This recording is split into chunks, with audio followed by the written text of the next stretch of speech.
Hello बच्चों, नमस्कार। मैं हूं मुकेश कुमार। स्वागत है आप सभी का मेरे यूट्यूब चैनल पीसीएम गुरु में। आज कई दिनों बाद आपसे मुलाकात हो रही है। 2-3 दिन से मैं वीडियो अपलोड नहीं कर पाया था, उसके लिए माफ़ी चाहूँगा। काम का प्रेशर बहुत ज़्यादा था, जिसकी वजह से मैं वीडियो बना नहीं पाया और वीडियो अपलोड नहीं हो पाई। देखिए, आज की वीडियो में हम चैप्टर नंबर 3 पढ़ेंगे, एरर एनालिसिस, त्रुटियों का विश्लेषण, जिसका एक क्लास इसकी हो चुकी है, एक पार्ट हम पढ़ चुके हैं। उसमें हमने देखा था त्रुटियाँ कितनी होती हैं, कितने प्रकार की त्रुटियाँ होती हैं, त्रुटि किसे कहते हैं, कैसे ये त्रुटि आ जाती हैं मेजरमेंट में, किसी भौतिक राशि के मापन में त्रुटि किस प्रकार से आ सकती है, ये सब हमने देख लिया था। ठीक है, आज हम ये देखेंगे कि मान लीजिए अगर कोई भौतिक राशि, मान लीजिए एक भौतिक राशि है जेड, या कोई भी भौतिक राशि है, और ये जेड जो डिपेंड करती है ए और बी के एडिशन यानी कि योग पर डिपेंड करती है, ए और बी के योग पर डिपेंड है भौतिक राशि जेड। तो अगर ए और बी में त्रुटि आती है तो ए और बी में त्रुटि आने के कारण जेड में कितनी त्रुटि होगी, इस चीज़ को हम कैलकुलेट करना सीखेंगे। देखिए, इसके दोनों के लिए एक ही फार्मूला है। चाहे तो जेड का फार्मूला चाहे तो ए प्लस बी हो, या जेड का फार्मूला ए माइनस बी हो, दोनों के लिए एक ही फार्मूला है। एक ही फार्मूले से हम दोनों के लिए एरर को कैलकुलेट कर सकते हैं आसानी से। ठीक है, फार्मूला आप देख रहे होंगे। देखिए, अगर ये इसका डेरिवेशन कोई ज़्यादा इंपॉर्टेंट नहीं है, उस पर आप ध्यान ना दें, केवल फार्मूले पे ध्यान दें, क्योंकि इसके न्यूमेरिकल इंपॉर्टेंट है। डेरिवेशन कोई इतना टफ भी नहीं है, आसानी से डेरिवेशन कर सकते हैं आप।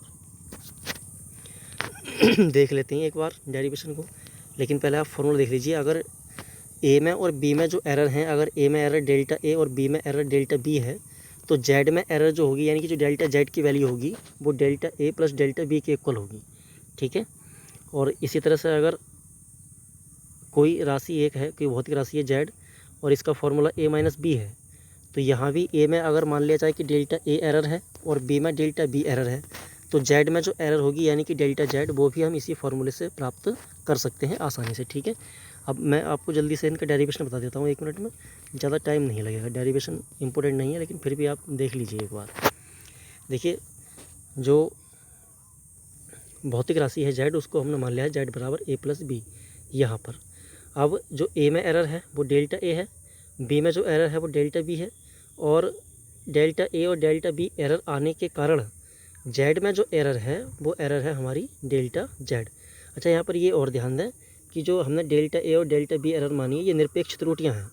निरपेक्ष त्रुटि क्या होती है वो मैंने आपको बता दिया था उस वाली वीडियो में, पहली वाली वीडियो में आप देख सकते हैं निरपेक्ष त्रुटि क्या होती है। अगर किसी ने वीडियो नहीं देखी है, कोई अगर मेरी वीडियो पहली बार देख रहा है, तो वो चैप्टर नंबर 3 की पहली वीडियो देख सकता है, क्लास 1 को देख सकता है आसानी से। ठीक है, तो कुल वैल्यू कितनी हो जाएगी डेल्टा जेड की? डेल्टा जेड की वैल्यू हो जाएगी Z plus minus delta Z. मतलब जेड की वैल्यू डेल्टा जेड से थोड़ी सी कम होगी, या फिर डेल्टा जेड की तरह थोड़ी सी ज़्यादा होगी। ठीक है, तो ए और बी में त्रुटि इसी तरह से, ए की वैल्यू कितनी हो जाएगी A plus minus delta A, और बी की वैल्यू हो जाएगी B plus minus delta B. जब इसे हम जब आगे सॉल्व करेंगे तो ये ए प्लस बी एक साथ आ जाएगा। ठीक है, मतलब इस तरह से लिख लेंगे इसको। ये ब्रैकेट जब हम ओपन करेंगे, ब्रैकेट जब ओपन हो जाएगी तो हो जाएगा हमारा ए प्लस माइनस डेल्टा ए और प्लस बी और प्लस माइनस डेल्टा बी। सही है, अब ए और बी को एक साथ लिख लेंगे तो ए प्लस बी एक साथ हो जाएगा, और इन दोनों को एक साथ लिख लेंगे delta A plus minus delta B. ठीक है भाई, तो ये ए प्लस बी ये किसकी वैल्यू है? ये तो ऑलरेडी जेड की ही वैल्यू है। ठीक है, अच्छा, इधर जो है हमारा, इधर है जेड प्लस डेल्टा जेड। ठीक है, इधर है ये लेफ़्ट साइड में, तो जेड की वैल्यू ए प्लस बी ही तो है, तो जेड से ए प्लस बी क्या हो जाएगा? कैंसिल हो जाएगा। इधर रहेगा डेल्टा जेड, इधर रहेगा डेल्टा ए और प्लस माइनस डेल्टा बी। तो इस फॉर्मूले से हम जेड में एरर को कैलकुलेट कर सकते हैं।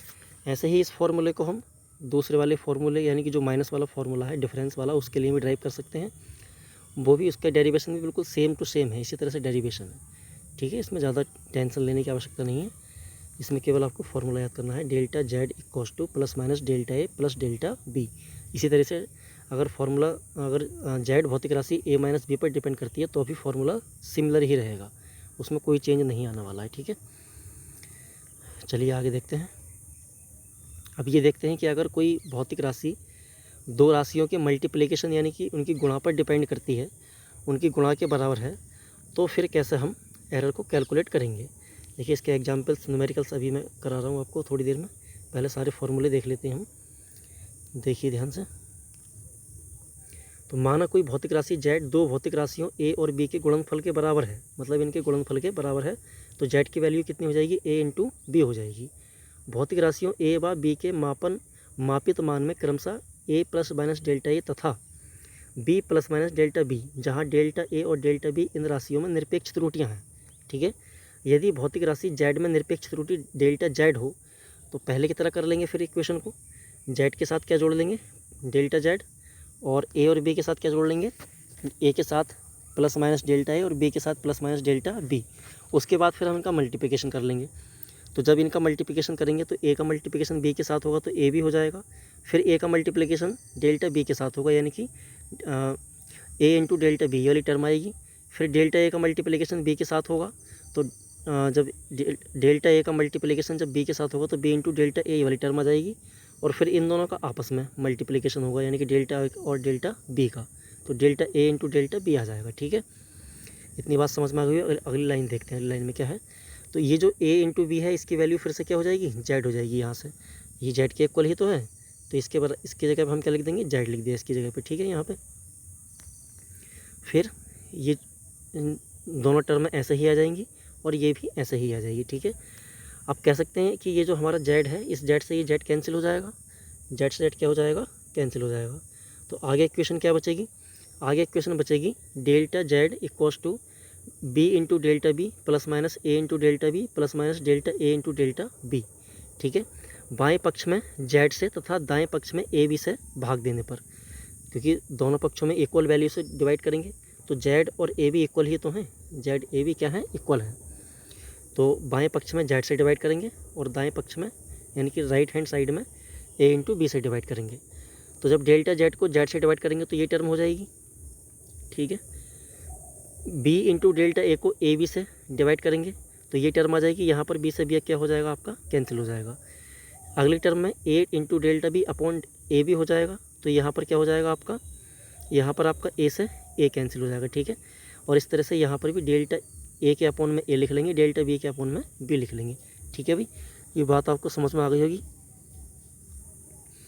अब आगे क्या है, अब ये वाली जो वैल्यू हैं दोनों जो मैंने सर्कल कर रखा है ये वैल्यू काफ़ी छोटी हैं। एक तो डेल्टा ए और डेल्टा बी अपने आप में बहुत छोटी हैं, फिर डेल्टा ए को ए से डिवाइड करा जा रहा है, डेल्टा बी को बी से डिवाइड करा जा रहा है, तो ये और ज़्यादा छोटी हो जाएंगी, और फिर इनके आपस में मल्टीप्लिकेशन भी की जा रही है, यानी कि ये फिर मल्टीप्लिकेशन के बाद और ज़्यादा छोटी हो जाएंगी, क्योंकि एक से छोटी किसी वैल्यू को अगर हम मल्टीप्लाई करते हैं, कोई भी वैल्यूज़ हो एक से छोटी हो तो मल्टीप्लिकेशन के बाद वो और छोटी होती चली जाती हैं। ठीक है, तो ये दोनों जो वैल्यू हैं डेल्टा ए अपॉन ए और डेल्टा बी अपॉन बी, ये बहुत ही छोटी हैं, बहुत सूक्ष्म हैं, इनकी मल्टीप्लिकेशन और भी सूक्ष्म हो जाएगी, मतलब छोटी हो जाएगी। तो इन दोनों को हम नेग्लिजिबल यानी कि नगण्य मान लेंगे और इनको हम छोड़ देंगे। ठीक है, इन्हें कैलकुलेशन में लें या नहीं लें इससे कोई ज़्यादा फर्क पड़ने वाला है नहीं। तो डेल्टा ए अपॉन ए तथा डेल्टा बी अपॉन बी तथा इनका गुणनफल और भी अत्यंत सूक्ष्म होगा, अतः इनके गुणनफल को उपेक्षणीय यानी कि नेग्लिजिबल लेने पर या छोड़ने पर। तो जब इसे छोड़ देंगे, इतना पार्ट खत्म कर देंगे, तो डेल्टा जेड अपॉन जेड की वैल्यू क्या बचेगी, delta Z upon Z plus minus delta A upon A plus minus delta B upon B, ये हमारी वैल्यू आ जाएगी और ये हमारा फॉर्मूला बन जाएगा किस चीज़ का, ये फॉर्मूला बन जाएगा एरर का। ठीक है, ये कौन सी एरर है, ये आपकी अनुपातिक एरर हो जाएगी, डेल्टा जेड अपॉन जेड। ठीक है, या फिर इसको अगर 100 से मल्टीप्लाई कर दिया जाए तो ये प्रतिशत त्रुटि भी बन जाएगी। आगे देखिए, प्रतिशत त्रुटि बनाने के लिए इसे 100 से मल्टीप्लाई कर देंगे दोनों साइड में। ठीक है भाई, तो आप ध्यान रखें कि अगर कोई भी भौतिक राशि दो अन्य भौतिक राशियों के मल्टीप्लिकेशन से दी जाती है तो उनमें जो एरर हमें निकालनी है, इस फॉर्मूले का यूज़ करके एरर हमें निकालनी है। ठीक है, एक बार मैं इस फॉर्मूले को लिख भी देता हूँ। अगर दो भौतिक राशियाँ हैं ए इंटू बी, इन दोनों की मल्टीप्लिकेशन से एक दूसरी राशि जेड दी जाती है।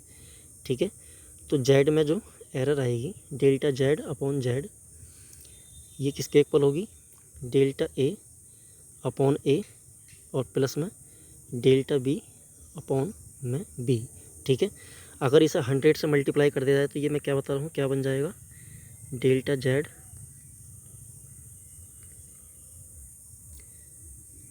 जेड अपॉन जेड इंटू मैंने कर दिया इसे 100 से मल्टीप्लाई। तो ये कहलाती है आपकी परसेंटेज एरर या प्रतिशत त्रुटि। ठीक है, क्या कहलाएगी ये? प्रतिशत त्रुटि कहलाएगी। सही है भाई। चलिए आगे देखते हैं। आगे एक डिवाइड वाला और देख लेते हैं और एक पावर वाला और देख लेते हैं। अगर कोई भौतिक राशि दो राशियों के डिवाइडेशन से दी जाती है तो एरर क्या होगी।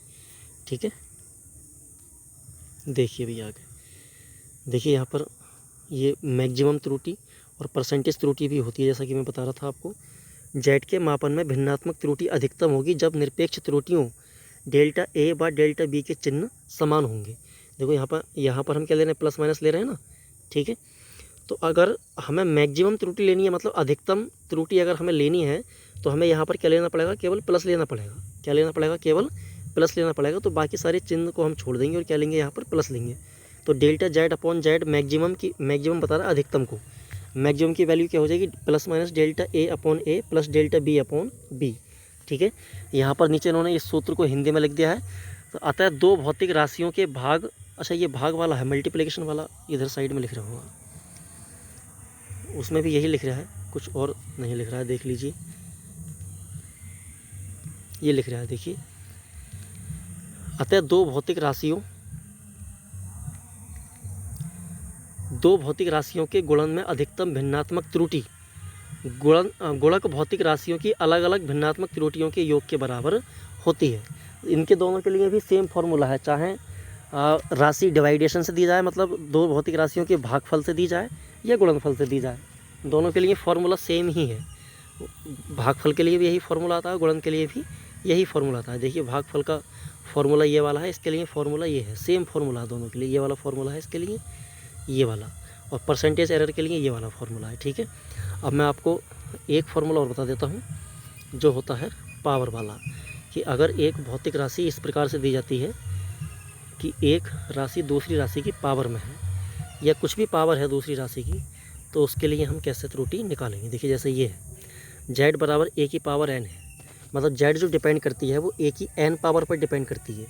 कितनी पावर पर डिपेंड करती है? एन पावर पर डिपेंड करती है। ठीक है, तो इसमें भी कुछ ज़्यादा करना नहीं है, केवल फॉर्मूला ही ध्यान रख लेना है। देखिए इसका फॉर्मूला क्या है, ये इसका फॉर्मूला होता है, ये वाला इसका फॉर्मूला है। देखिए delta Z upon Z maximum equals to N into delta A upon A, यानी कि जो पावर थी उसको भिन्नात्मक त्रुटि से मल्टीप्लाई कर देना है, गुणा कर देना है। ठीक है, ये यही बात तो है, नीचे भी लिख रही है हिंदी में, इसे ही पढ़ लेते हैं एक बार। ये फॉर्मूला हिंदी में लिख दिया है नीचे। यदि कोई भौतिक राशि जेड किसी अन्य राशि ए की घातांक एन पर निर्भर करती है, तब उस भौतिक राशि जेड की माप में अधिकतम भिन्नात्मक त्रुटि राशि ए की माप में भिन्नात्मक त्रुटि की एन गुना होती है। ठीक है, अगर देखो इसमें कई सारी राशियाँ दे रखी हैं और सबकी अलग अलग क्या है? पावर है। ए की पावर बी है, बी की पावर क्यू है, सी की पावर आर है। तो जेड में जो त्रुटि होगी P into delta A upon A plus Q into delta B upon B plus R into delta C upon C, मतलब ए की पावर पी थी तो भिन्नात्मक त्रुटि को पी से मल्टीप्लाई कर दिया, बी की पावर क्यू थी तो भिन्नात्मक त्रुटि को किससे मल्टीप्लाई कर दिया? क्यू से मल्टीप्लाई कर दिया, सी की पावर आर थी तो भिन्नात्मक त्रुटि को आर से मल्टीप्लाई कर दिया। ठीक है, उम्मीद है ये बात समझ में आपको आ गई होगी, सारे फॉर्मूले अच्छे से आपने समझ लिए होंगे। अब एक एक करके हम एग्जाम्पल देख लेते हैं सबके, फिर मैं इसके आपको न्यूमेरिकल्स करा दूँगा। ठीक है,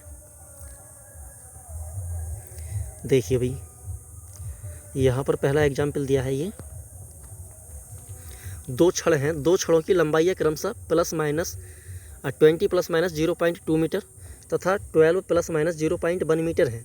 छड़ों की कुल लंबाई तथा लंबाइयों का अंतर त्रुटि सीमा में ज्ञात कीजिए। कुल लंबाई भी और लंबाइयों का अंतर भी त्रुटि सीमा के साथ ज्ञात करना है, मतलब हमें जेड प्लस डेल्टा जेड की वैल्यू ज्ञात करनी है, क्योंकि उसमें डेल्टा जेड क्या होती है? त्रुटि होती है, त्रुटि सीमा ही तो होती है उसमें। तो हमें जो वैल्यू ज्ञात करनी है वो जेड प्लस डेल्टा जेड की ज्ञात करनी है। तो पहली वाली वैल्यू को ए मान लेंगे, ए कॉस्ट टू कितना मान लेंगे? 20 प्लस माइनस 0.2, और बी कॉस्ट टू कितना मान लेंगे? दूसरी वाली वैल्यू 12 प्लस माइनस 0.1। सही है, अब जेड कैसे निकालेंगे? जेड क्या होगा? जेड तो हो जाएगा ए प्लस बी, लेकिन जेड थोड़ी निकालना है हमें निकालना क्या है? त्रुटि सीमा में निकालना है, तो हमें निकालना है जेड प्लस डेल्टा जेड। और आप अच्छे तरह से जानते हैं जेड प्लस डेल्टा जेड क्या होता है। जेड प्लस डेल्टा जेड जो आया था हमारा, उस फॉर्मूले में मैंने आपको बताया था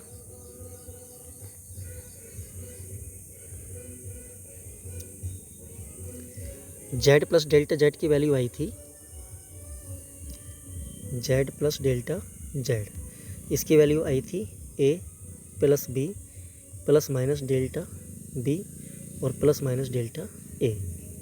ठीक है, ये वैल्यू हमने निकाली थी जेड प्लस डेल्टा जेड की। तो इस फॉर्मूले को अप्लाई करके हम आसानी से क्वेश्चन को सॉल्व कर सकते हैं।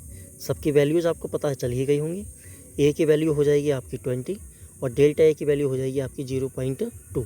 इसी तरह से बी की वैल्यू हो जाएगी 12 और डेल्टा बी की वैल्यू हो जाएगी 0.1। ठीक है भाई। तो देखो यहाँ छड़ की इन्होंने कुल लंबाई निकाली है। कुल लंबाई निकालने के लिए उन्होंने क्या करा, दोनों को ऐड कर दिया। कुल के लिए दोनों को क्या करते हैं, ऐड करते हैं। सही है, नहीं ये तो डिफरेंस, अच्छा ये डिफरेंस वाला है, ऊपर है ऐड वाला, यहाँ पर ऐड करा गया है यहाँ पर। ठीक है, तो 20 के साथ 12 जुड़ जाएगा, 12 जुड़ जाएगा 32 हो जाएगा और जो हमारा 0.1 है उसके साथ 0.2 जुड़ जाएगा तो ये 0.3 हो जाएगा। तो कुल लंबाई त्रुटि सीमा में हो जाएगी 32 प्लस माइनस 0.3, ये हमारा आंसर हो जाएगा यहाँ पर। और अगर इनके अंतर की बात करी जाए तो अंतर के लिए 20 में से हम 12 को माइनस कर देंगे। ठीक है, लेकिन ये ध्यान रखें यहाँ पर 0.2 और 0.1 ये हमेशा जुड़ना ही है। अगर प्लस माइनस एक साथ हैं तो आपको हमेशा क्या करना है, जोड़ना है। क्या करना है आपको, हमेशा जोड़ना ही होगा आपको। ठीक है भाई। देखिए इसका एक न्यूमेरिकल भी देख लेते हैं। एग्जाम्पल मैंने कराई दिया आपको, नीचे इसके न्यूमेरिकल से दिए हैं ताकि आप हैंड टू हैंड इनकी प्रैक्टिस कर सकें। देखिए न्यूमेरिकल क्या दिया है, दो पिंडों के द्रव्यमान, ये दिया है टेस्ट और नॉलेज में। दो पिंडों के द्रव्यमान क्रमशः 15 प्लस माइनस 0.3 किलोग्राम तथा 12 प्लस माइनस 0.1 किलोग्राम है। दोनों पिंडों के कुल द्रव्यमान त्रुटि सीमा में ज्ञात कीजिए। तो काफ़ी आसान क्वेश्चन हो जाएगा ये, है ना। क्या कर देंगे, दोनों को जोड़ देंगे। दोनों को क्या कर देंगे भाई, जोड़ देंगे। एक का मान कितना है, एक का मान देख लेते हैं एक बार। एक की वैल्यू दे रही है 15 प्लस माइनस 0.3 और एक की दे रही है 12 प्लस माइनस 0.1।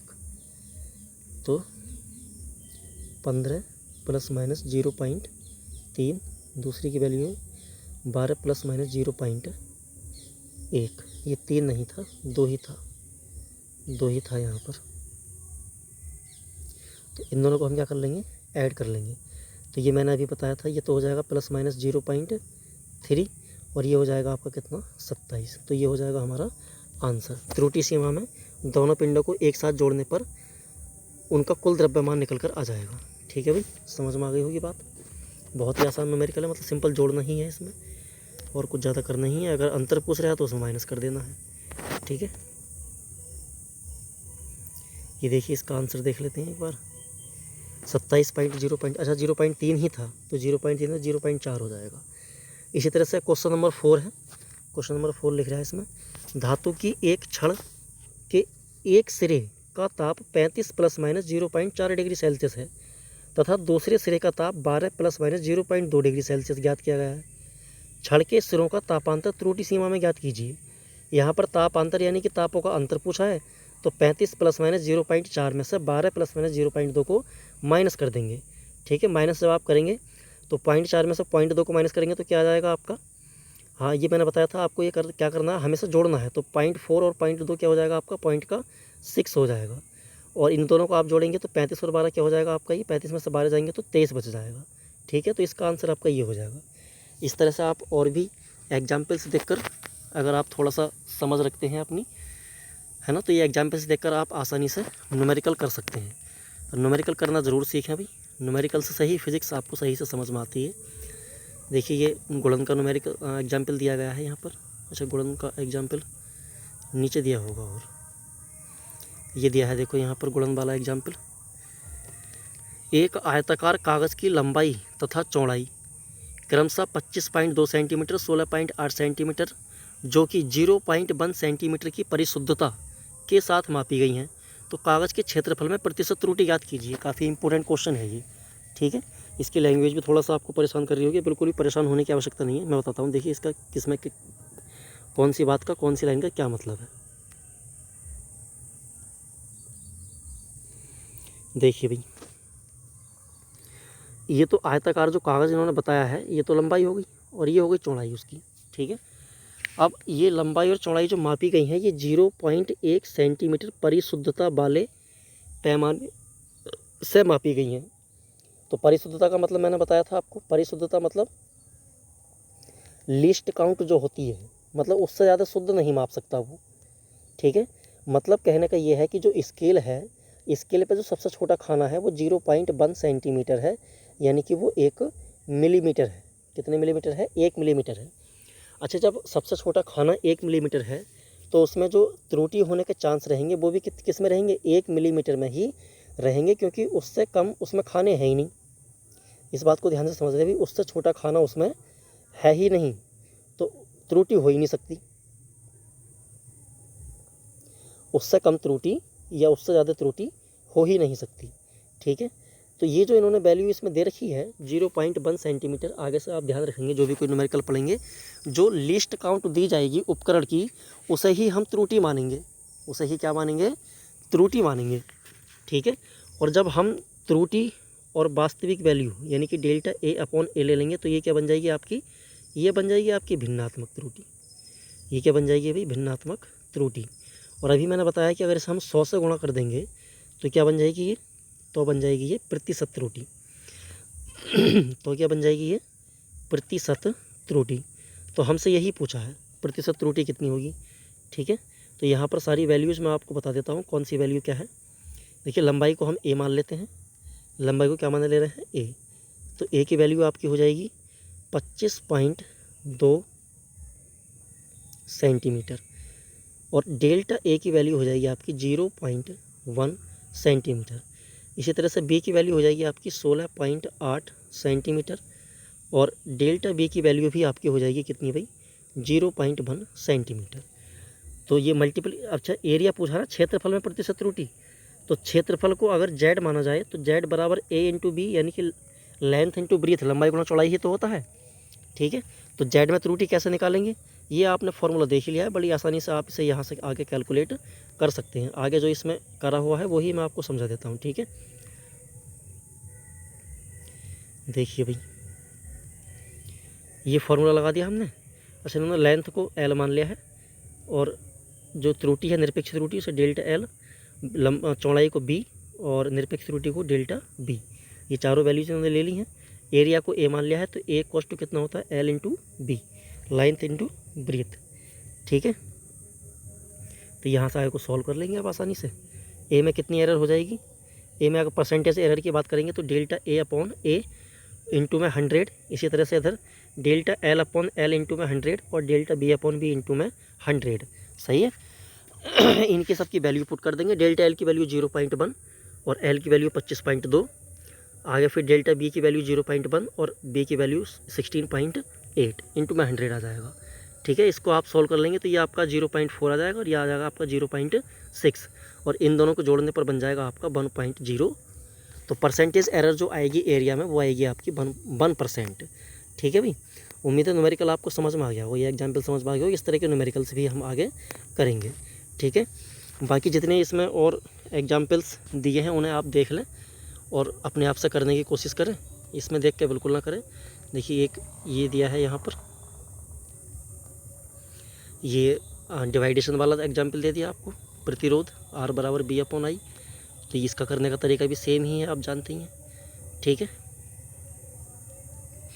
आगे देख लेते हैं। ये 2 क्वेश्चन दिए हैं यहाँ पर, इन दोनों क्वेश्चंस को करके की कोशिश करें। वीडियो को रोक लें, पहले क्वेश्चंस को लिख लें और उसके बाद जो है फिर इन क्वेश्चंस को सॉल्व करने की कोशिश करें, ठीक है। आगे देखिए, ये आपको पावर वाला न्यूमेरिकल एग्जाम्पल दिया है यहाँ पर नेक्स्ट पेज पर। चलिए, इसके जो और अच्छे न्यूमेरिकल हैं जो बोर्ड एग्जाम्स में आए हुए हैं वो मैं आपको करवा दूंगा। इसी के साथ आज की वीडियो को रोकते हैं, मैं आपसे बता लेता हूँ। वीडियो को लाइक शेयर ज़रूर करें, चैनल को सब्सक्राइब करें। वीडियो देखने के लिए बहुत बहुत ही धन्यवाद।